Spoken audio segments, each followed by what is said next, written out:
it. Okay, welcome to the people of PDC, and welcome to those of you joining for the first time. If you can mute your microphones, please, if you're not speaking, that would be really good. Apologies for my throat. I've got a bit of frog in my throat today, so it's sound a bit like Barry White here.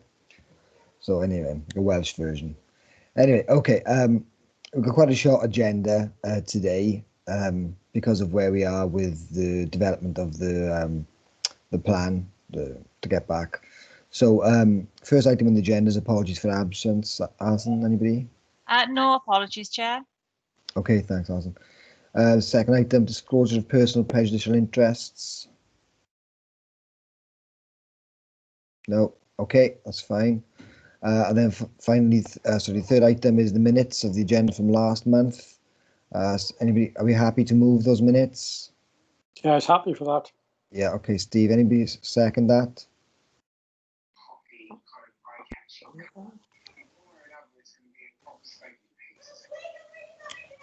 I'll do that for you, Kerry. Okay, thanks, Paxton. Great, and then we finally get on to the recovery plan. I'm not sure. Dave Howes did say that he was coming in to speak to it, but he might send somebody else. So is Dave with us, Alison, or has he sent somebody? It doesn't look as if he's joined. Simon is present. Hang on, Dave is just joining. Yeah, Dave is there. Look. Thanks. Apologies, Chair. That's okay, Dave. It's fine. You okay to talk us through it, Dave? Absolutely, yeah. Sorry, have you got to? Have I missed the beginning of the meeting?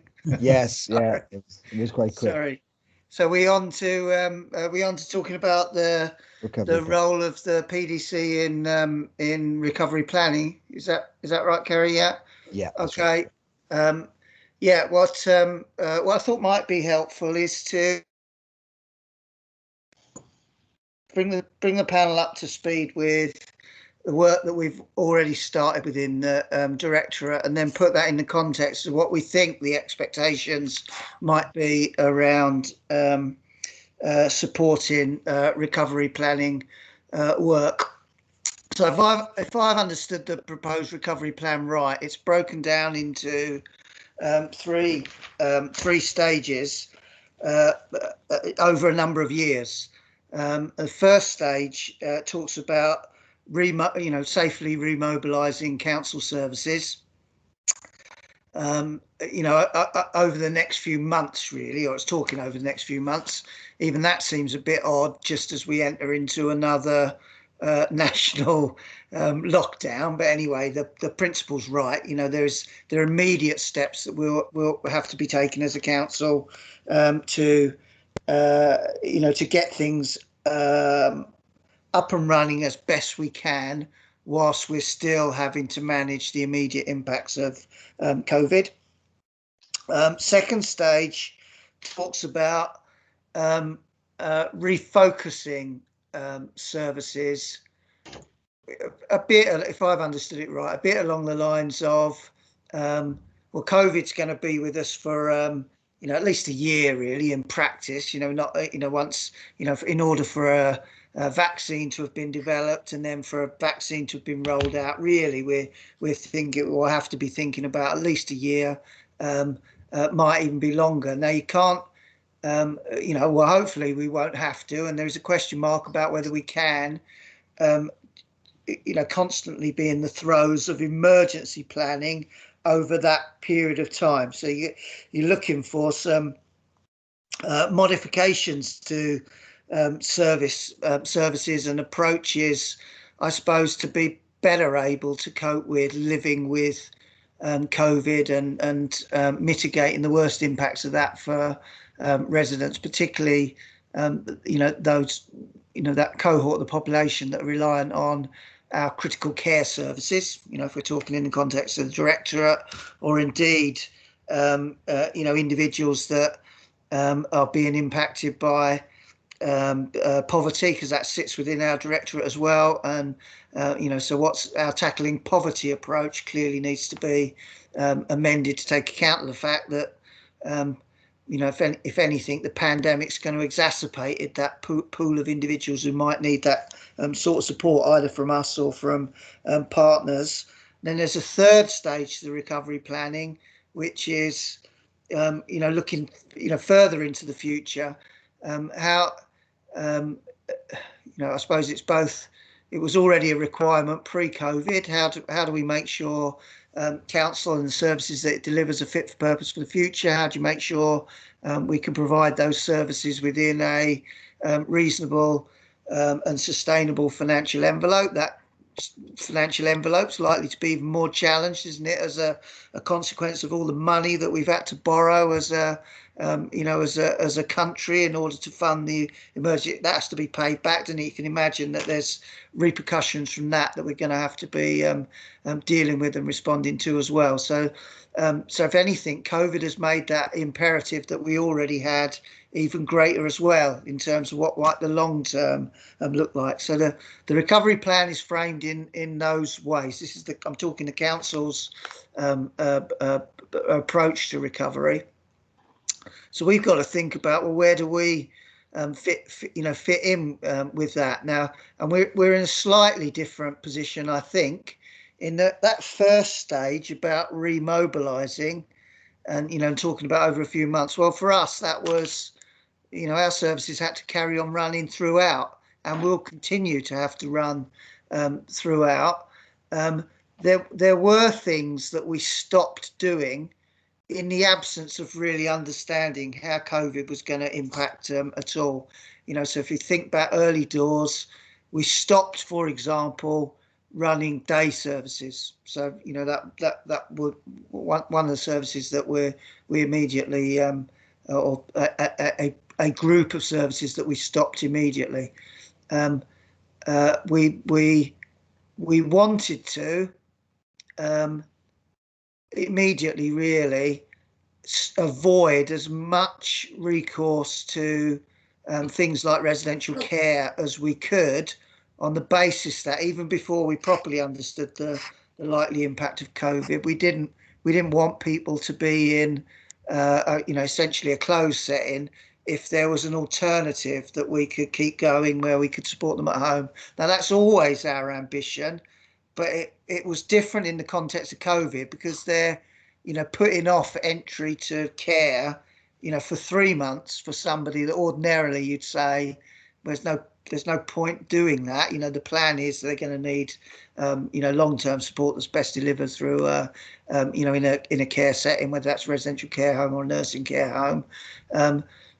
Ordinarily, if that was the plan, because there was no long-term sustainable, you wouldn't necessarily delay that for the sake of delaying it, I suppose, is talking a bit clumsily, but reasonable way of describing it. Whereas in the context of COVID, putting off entry to a care home for 3 months, if it then meant we had an opportunity to get as a country to have more control over the levels of infection, etc., well, that absolutely would be a legitimate approach. So we were trying those sorts of things. It was different in the context of COVID, as it will be different now. I'll talk about the latest the latest upsurge in a bit.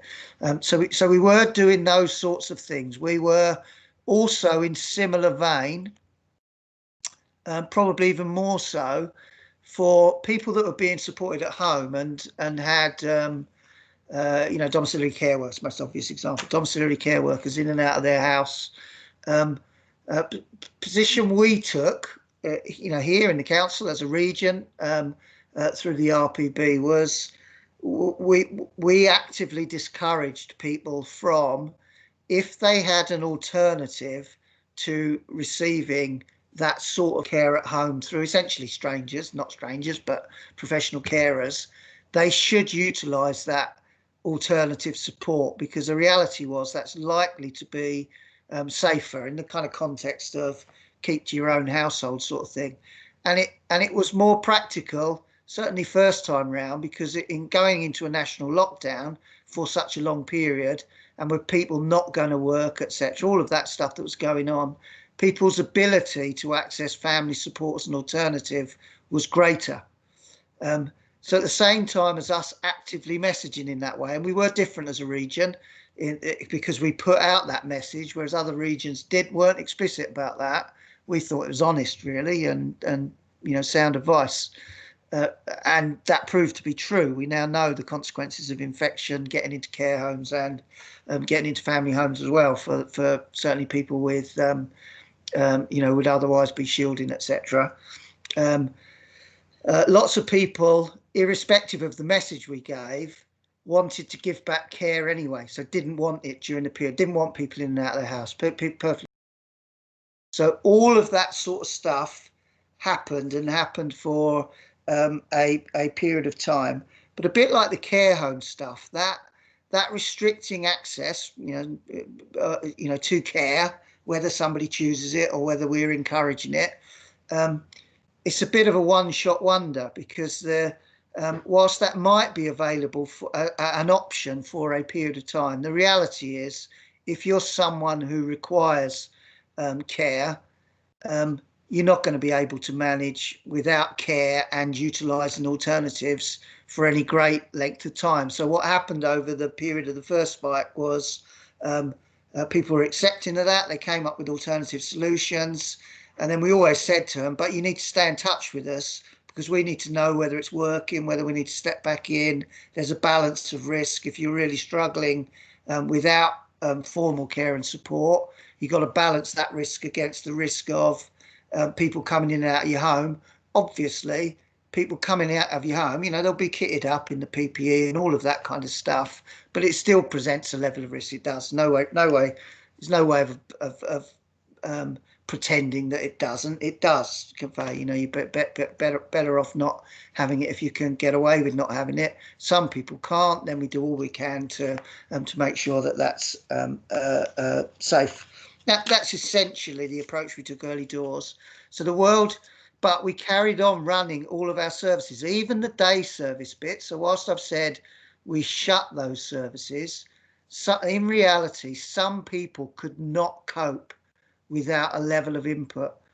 So whilst our day services shut in the model that they were delivered, straight away we knew for some individuals they still needed to have what we described as essentially emergency respite, whether that was emergency respite during the day or whether that was emergency overnight respite. So that carried on right throughout the first stages of the pandemic. It similar to what I've just described about people coming back to us after a period of time of not having people in and out of their house to say we have to have people in and out of our house because we can't cope, or family have gone back to work now, or whatever the circumstances were. It changed. So that started building up. The access to emergency, or the numbers of people requiring emergency day support, day respite or emergency overnight respite, that has also increased during the period for exactly the same reason: fatigue of the whole situation that we and they have had to be living with, etc. So I suppose what I'm trying to get across is the first stage of the recovery plan we're in the midst of straight away. Our services couldn't stop, care and support for people couldn't stop, but they immediately had to adjust to be responsive to COVID secure, all of that stuff. And we've now got probably the best way of illustrating it is the description of what difference does the national lockdown make to our arrangements, from this Friday? And the message in relation to critical care services is nothing at all this time round, because we've already had to adapt to have emergency provision in place as COVID secure as we can make it, and is fit for purpose at whatever state that we are in terms of rates of transmission, etc. Probably the only change that there has been is the extent to which our workforce are working almost totally from home as opposed to any office-based working. So we have had throughout some office-based working. A best example is the some aspects of the multidisciplinary hubs for adult social care.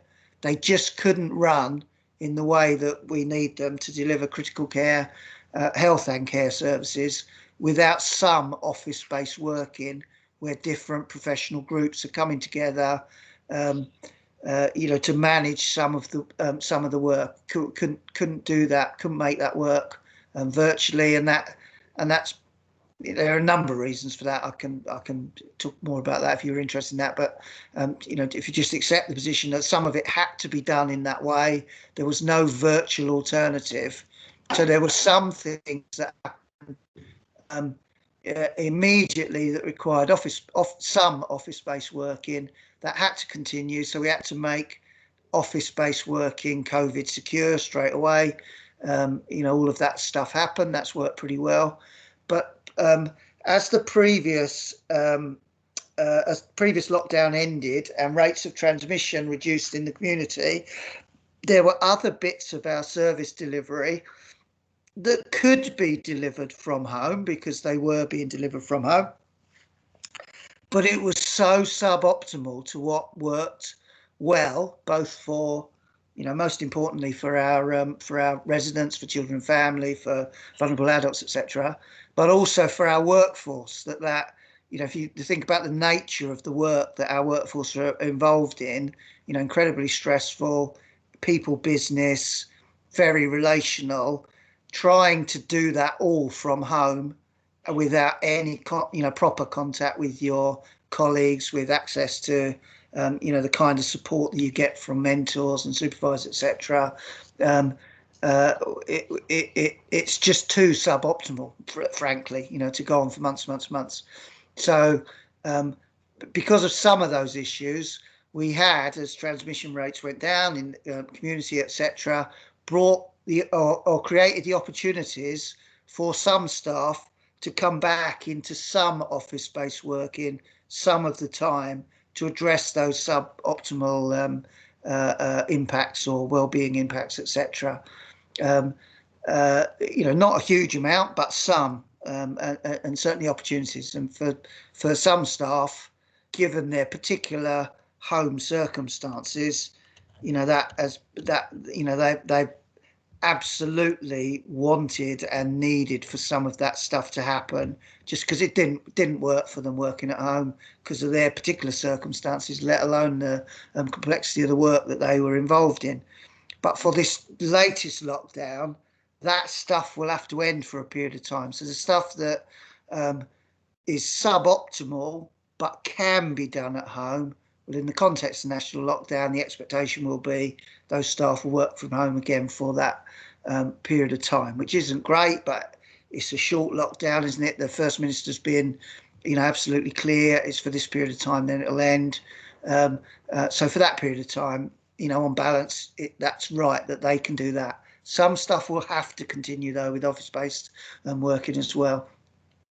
But I suppose the other bit to flag is, and this probably developed, our working relations is probably developed. So to begin with, first time round, the level of, apart from direct delivery of care, domiciliary care, residential care, doesn't matter whether it's for children or for adults, some aspects of, that personal care type stuff clearly can't be done without, direct, contact with people. Whereas a lot of our other stuff, particularly the assessment side of our work and some of the relational work that's different to personal care, we took a position at the beginning of the pandemic, first time round, to say, well, look, we really shouldn't be doing any of that stuff face to face. There are virtual alternatives to all of that stuff. So we, so there was a heck of a lot of virtual alternatives to what we would usually be doing face to face with individuals. Again, very suboptimal. the quality of relational practice done in this way. I know we're all managing to relate over the over the computer, but when you're into proper supporting and promoting change with people through your relationship, kind of therapeutic in inverted commas type stuff, it's miles below what you'd expect to achieve. And there's been impacts of that, of not being able to work in that way. So over time, we have learned to be able to do more and more of the face-to-face stuff, but do it in a COVID secure way. So that has been a change and a necessary change. And the extreme end of that, and the most important end of that, is the safeguarding work, whether it's for adults, whether it's for children and family, particularly children, probably I would say, or definitely would say. The absence of any face-to-face work with, children where you've got concerns about significant harm or they're subject to a child protection plan just doesn't make any sense, even theoretically. How can you, how can you do that work where we're reassuring ourselves that children are safe on any given day without directly interacting with that child, seeing their family home, all of that kind of stuff. So that was a bit compromised and difficult at the beginning. But again, we quickly adapted to learn how to get the right balance between what you have to do face to face and what you can do virtually.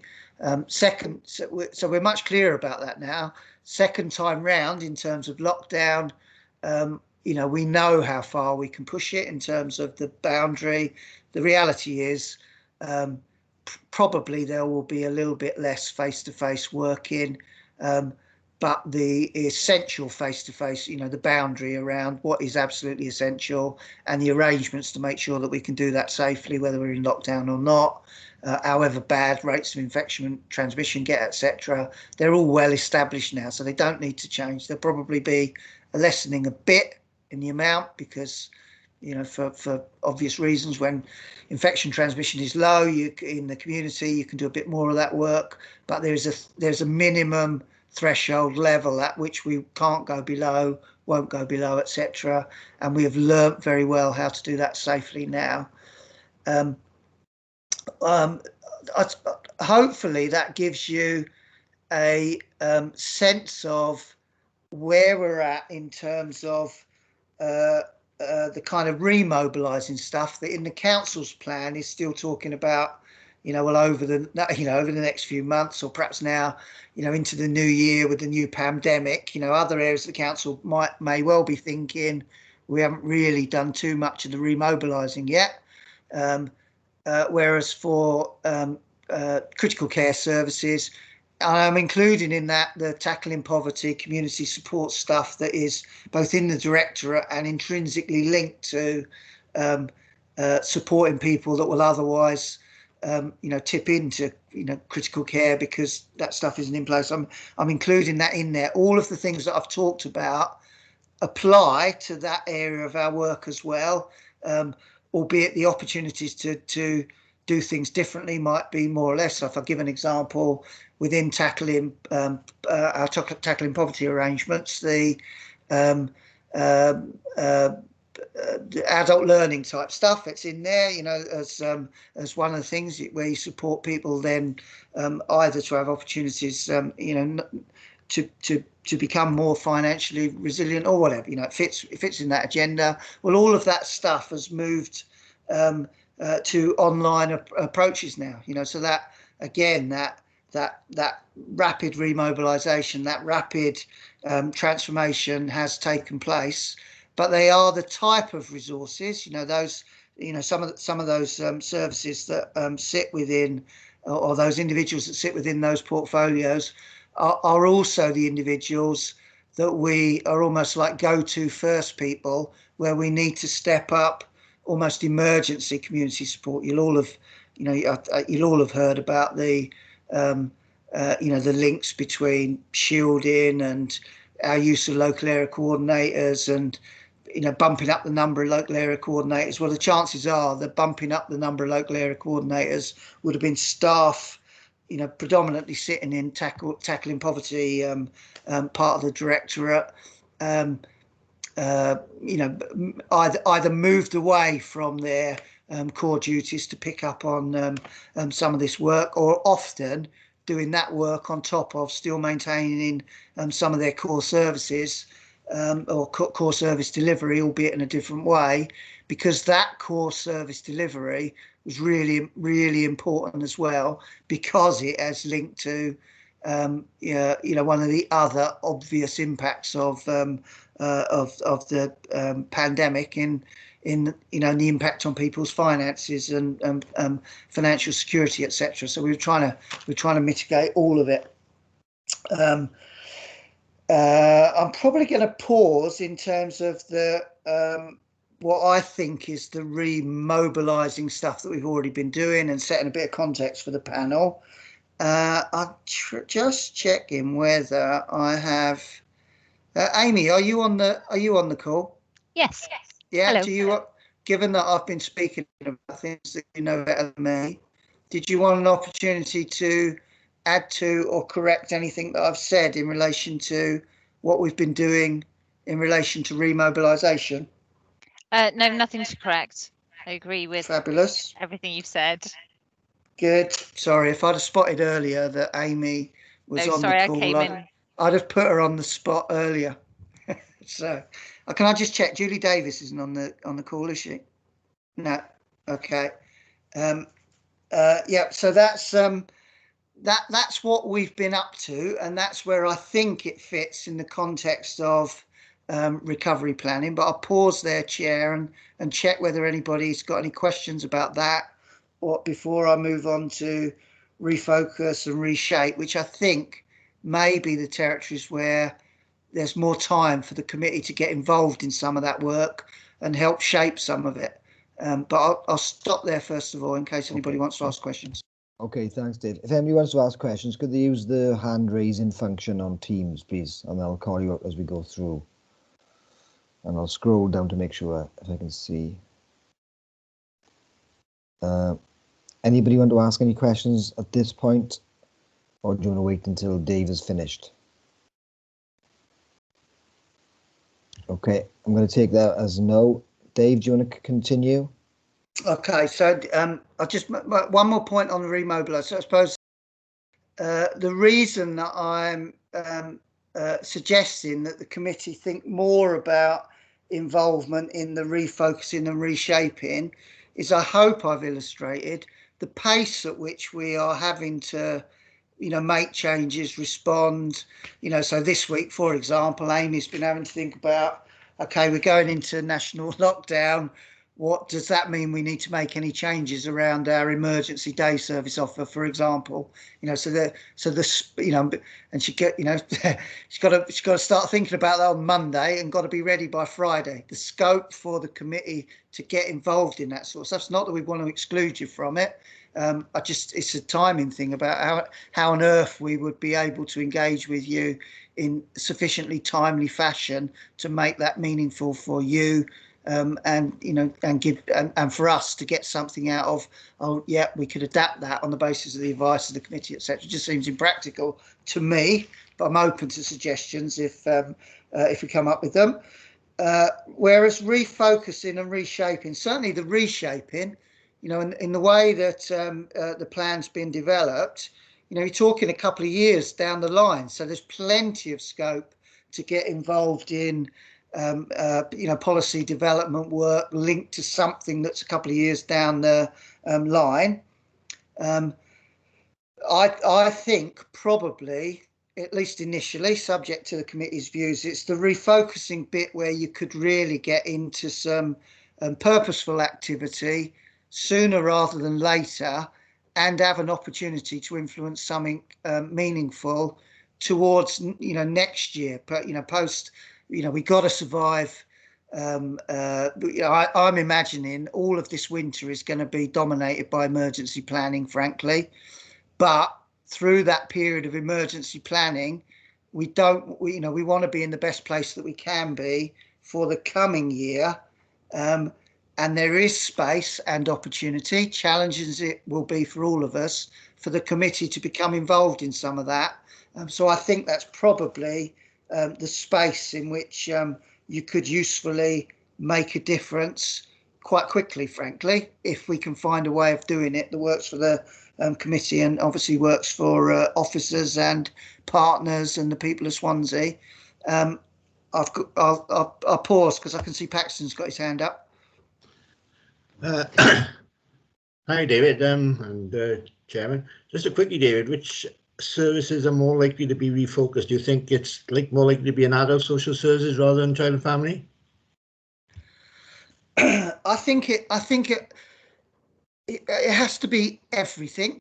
But I think you're right, Paxton. The scope for and requirement and size, really, size, complexity, the nature of the integrated health social care system, particularly around adults, does mean that adults will generate lots of work potentially for the committee. It's definitely going to generate lots of work for officers.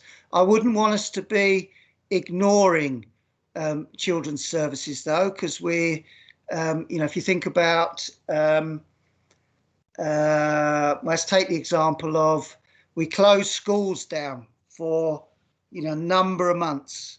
The implications of closing schools down for the the well-being of children, the added pressures that would have added to families that would already have been struggling pre-COVID, the risks of increased risks of family breakdown, increased risks of familial violence that we would have been worried about,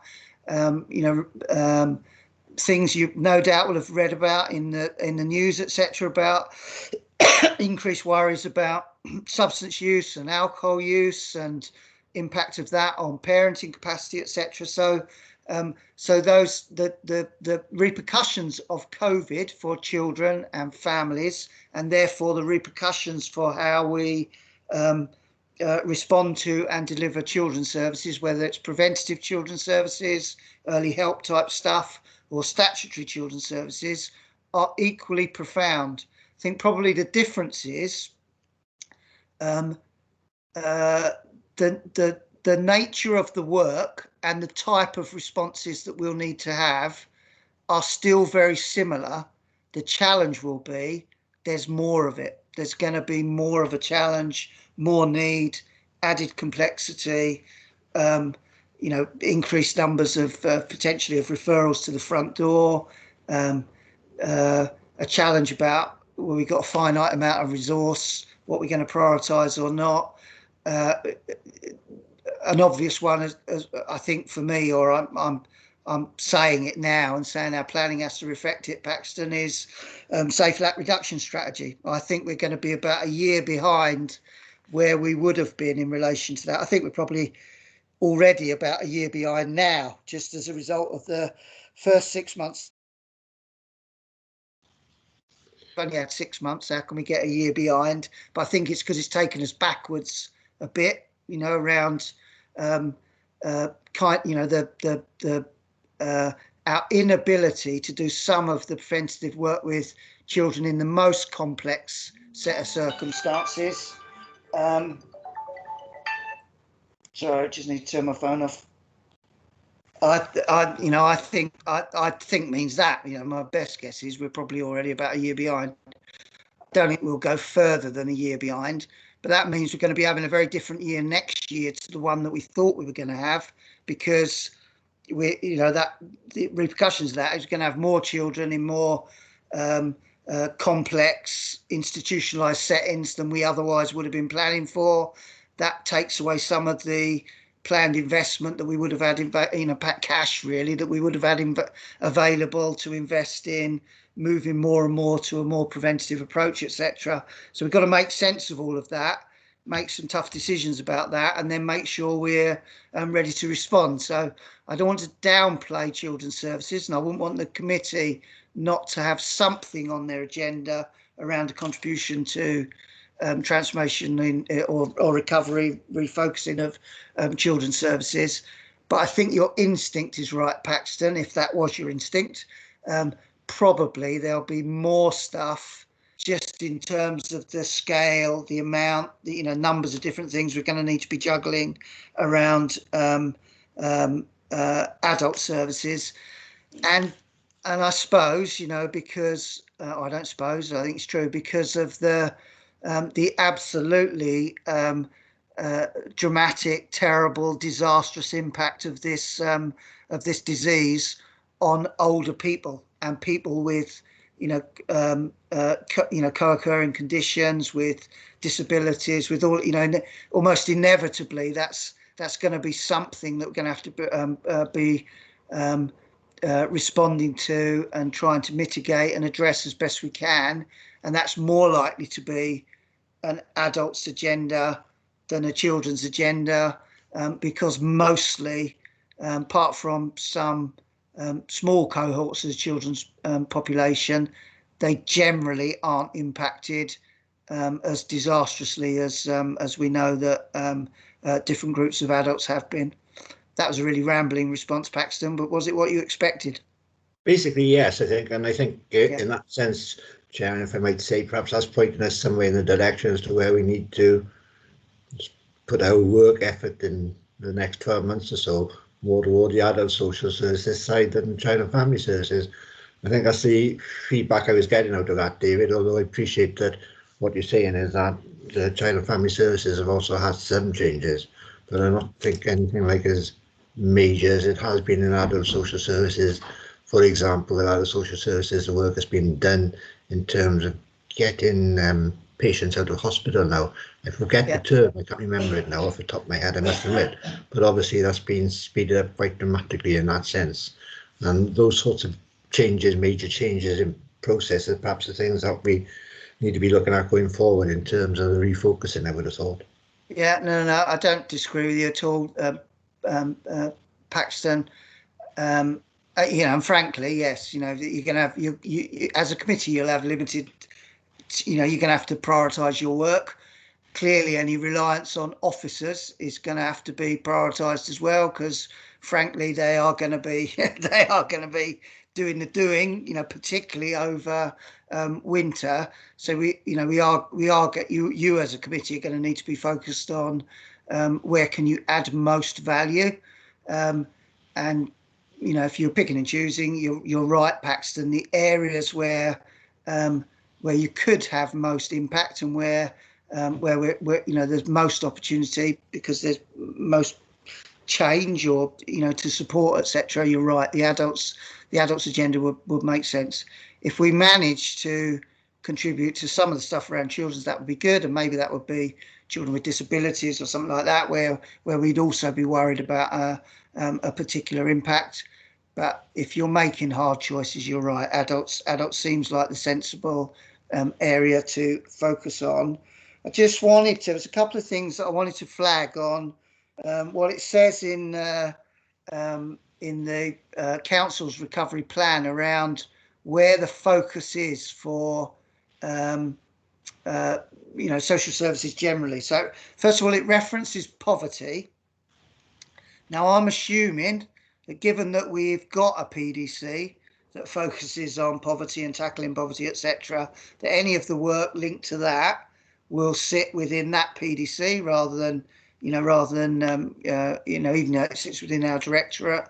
Makes sense for you to divvy up the work in that way. I'd be surprised if your equivalent chair of that PDC wanted you interfering in that anyway. There's probably, where there probably is a bit of potential crossover, is that one of the work streams that Amy will be leading is described as I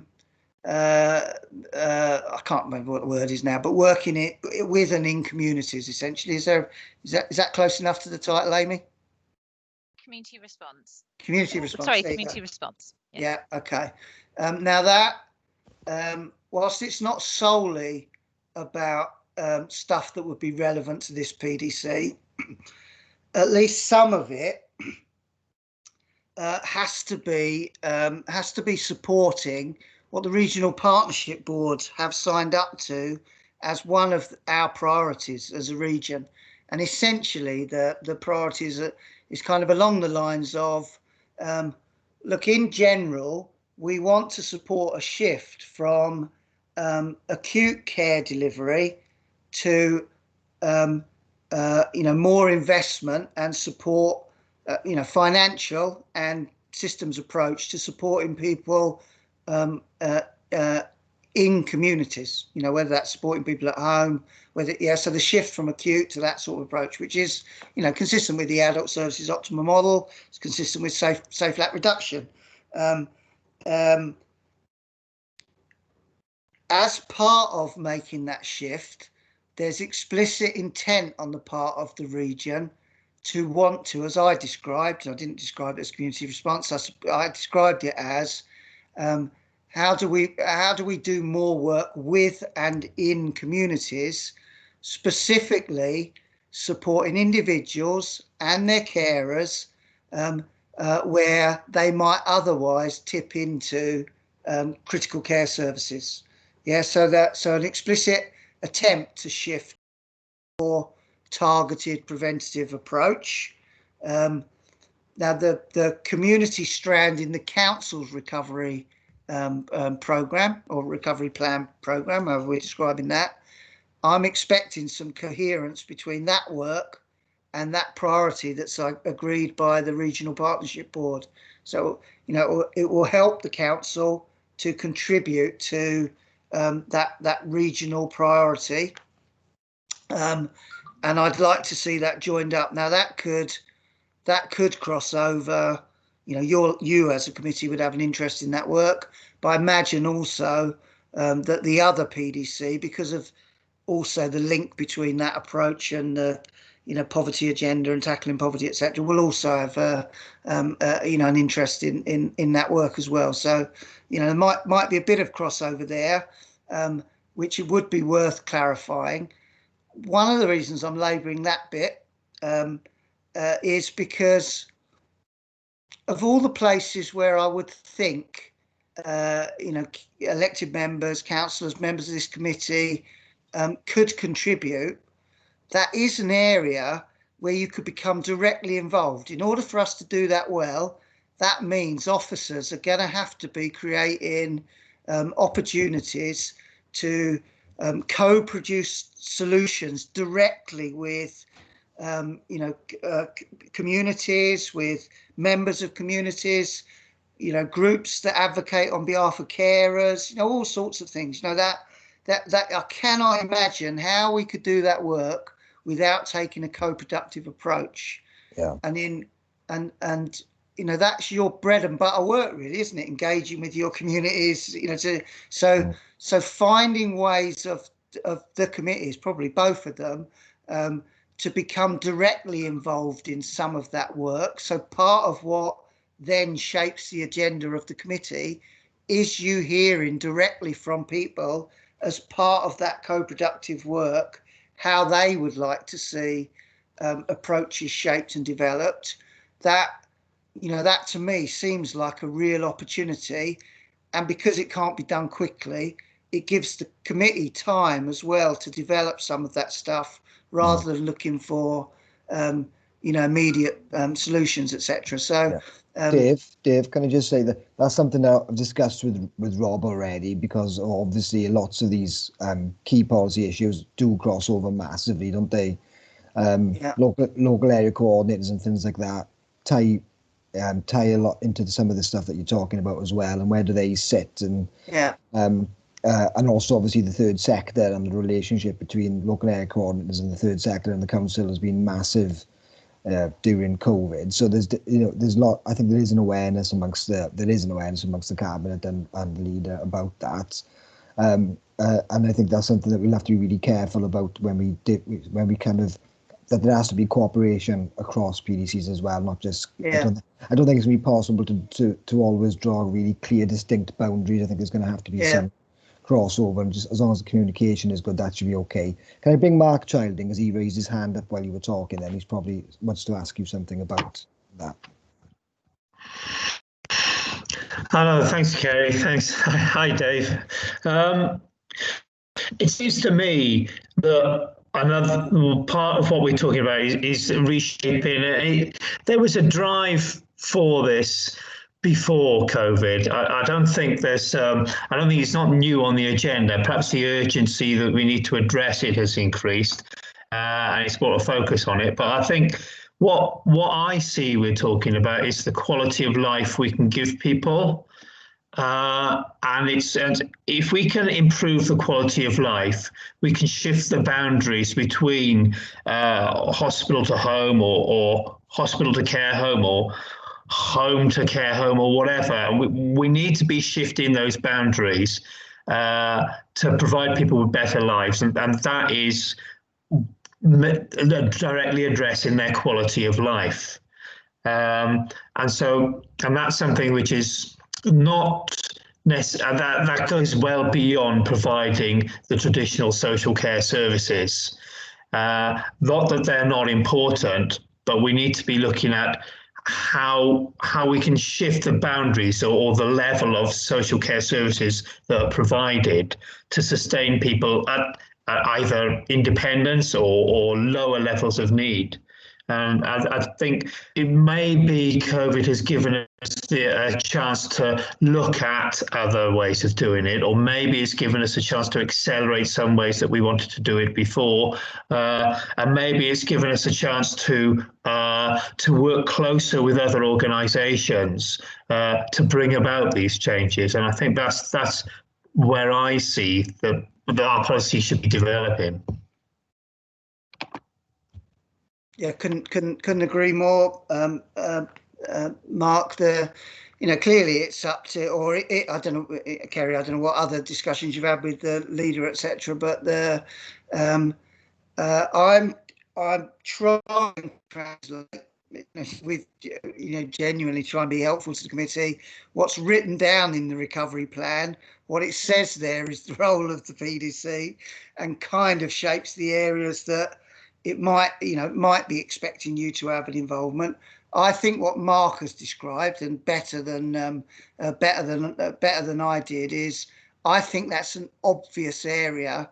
As Mark said, it was a shift described in what the council has signed up to in describing an optimal model for adult services, for example. It's entirely consistent, if you talked about children, entirely consistent with safe lap reduction, which includes a preventative focus, including within, in and with communities, with families, with, all of that stuff.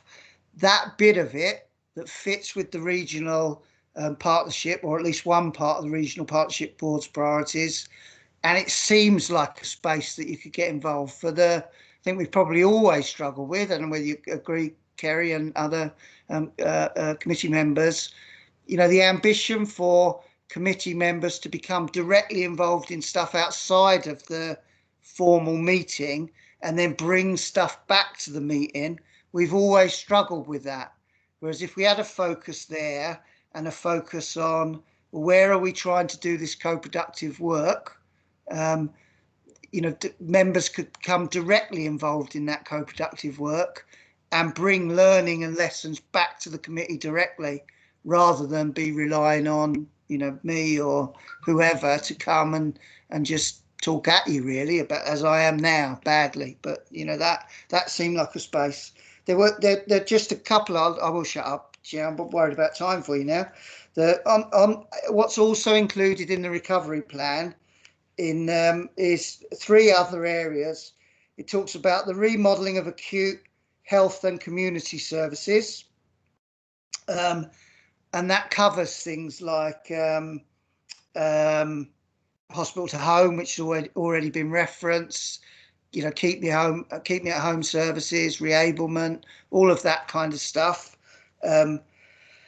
It also has got a priority around transforming complex care, and that's children with disabilities, profound disabilities, mental health difficulties, right up to adults with profound learning disabilities.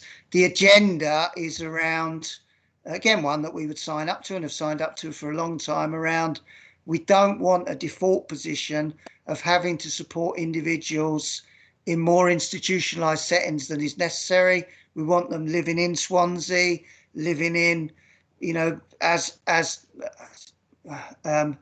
as typical a home environment as can be delivered, you know, to support those individuals. In order for that to happen, the reality is local authorities and the health board have to play together. Otherwise, you know, otherwise the opportunity to deliver that good life that Mark described for that particular, or those particular cohorts of the population just won't emerge. So that's a strand. There's a lot of technical work that needs to be done in order to make that happen. So it's more difficult for the committee to become directly involved. Certainly at this stage, I think there's quite a lot of officer stuff between local authorities and health board. Members will be involved because they'll be cited via the regional partnership board. But for this committee, it's tricky territory to become involved in directly at this stage. But if you've got ideas about that, absolutely open to it. The final one is the transformation of mental health services. And this committee has been interested in that before, and there's been a lot of, you know, in other places, a lot of political interest in that from the council, and worries about the ability for our residents to access support, emotional, psychological, you know, proper mental health support at the higher end of the continuum. Again, it's territory where possibly, if the work is done well, and there is there's regional programs looking at that, I'd expect those regional programs to have a strong co-productive element to them. And as long as they're shaped in that way, that again is a space, I think, in which, you know, members of the committee could become directly involved as part of the co-production work, and then bring the learning from that directly back into the committee. So probably out of the 4 areas at the moment, I'd go for those 2. The work around mental health and joining the programs that are beginning to kick off already. And then the stuff around the work, you know, with and in communities, you know, because we've already got, you know, lots of co-productive work that's kicked off already. Amy could talk a bit more about that if there was time, that committee members could become directly involved in. And I'll definitely shut up there, Chair. Thanks, Dave. Can I bring Leslie in quickly, because she's had her hand up for a while. Les? Thanks. I was just really perfect that you finished on mental health, because I was thinking about, generally speaking, the more we can support people's well-being, the less they will then need to depend on the other services that you offer. And so sort of it's a double positive whammy. It helps you to then concentrate on people who have got to benefit from your services, and it helps other people. And the thing I was going to say then is, one of the things I think we need to make sure we support, perhaps more practically, are facilities out in the community. And as you say, it could be facilities we run, community centres, or third sector runs, but I think we've got to do a lot more to support them. And certainly my experience in particular of the one in Town Hill, which is the Phoenix Centre, that the work they've done over the last few months to support people during COVID has been, well, second to none, basically. But there's a big concern, and probably they are not the only community centre like this, who are really going to struggle, particularly this next fortnight's lockdown, because they depend on facilities that they run in that centre to generate income, and that fortnight is going to be a big hole in their finances. And as I say, I'm sure that's just the example I know of. I'm sure there'll be other centres across the whole of Swansea. I've got no brilliant ideas or suggestions off the top of my head, but I think that that's something we might need to look at as well. And as I say, I think it fits in neatly with this idea of mental health, because lots of the services that community centres and the like offer are things to get people out, to get people doing something different, and all in all, I think do support them in helping them with their mental. A bit rambling, but hopefully you'll understand the gist of what I'm saying. Thank you. Okay, thanks, Les. That's great. Thanks, Dave, so much for doing that today. So just for there's no other hands up, so I'm assuming nobody else wants to ask a question.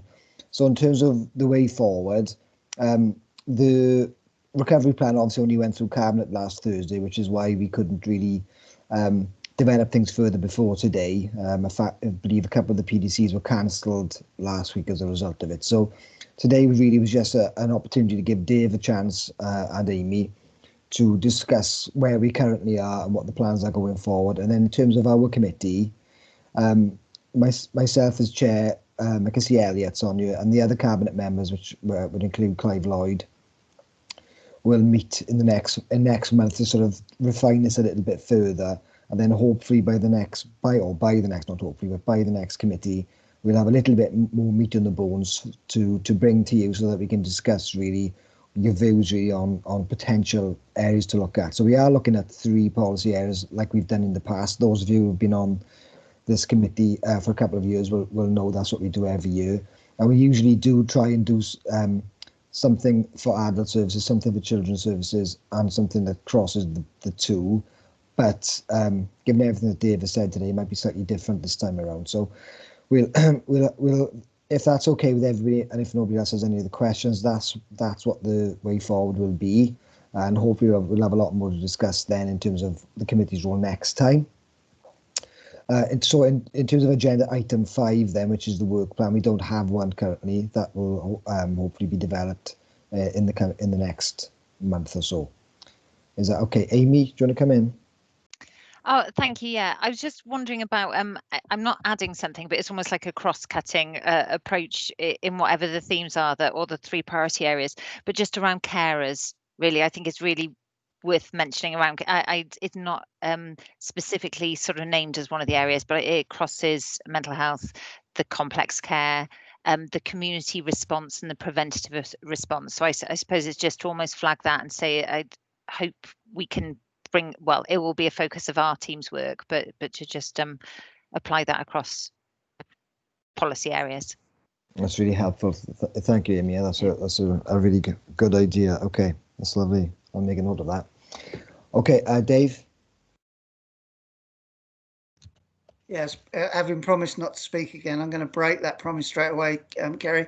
I just wondered, we're absolutely on board with what you've described, seems really sensible way forward. I just wonder whether in the meantime, if there are things that we're doing, you know, co-productive things that we're facilitating, do you want us to alert the committee members to those things and potentially, you know, give them the opportunity to be directly involved in advance of you agreeing your work programme? Would that be of interest and use?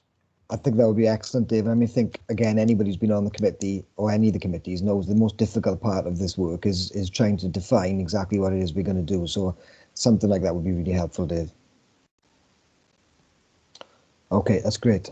Okay then, guys, if there's nothing else, nobody's got any other comments or questions, just thanks to everybody for attending today, and we'll see you next month. Thank you. Thank you, Chair. Thank you, Chair. Cheers, Kerry. Bye. Cheers, everyone.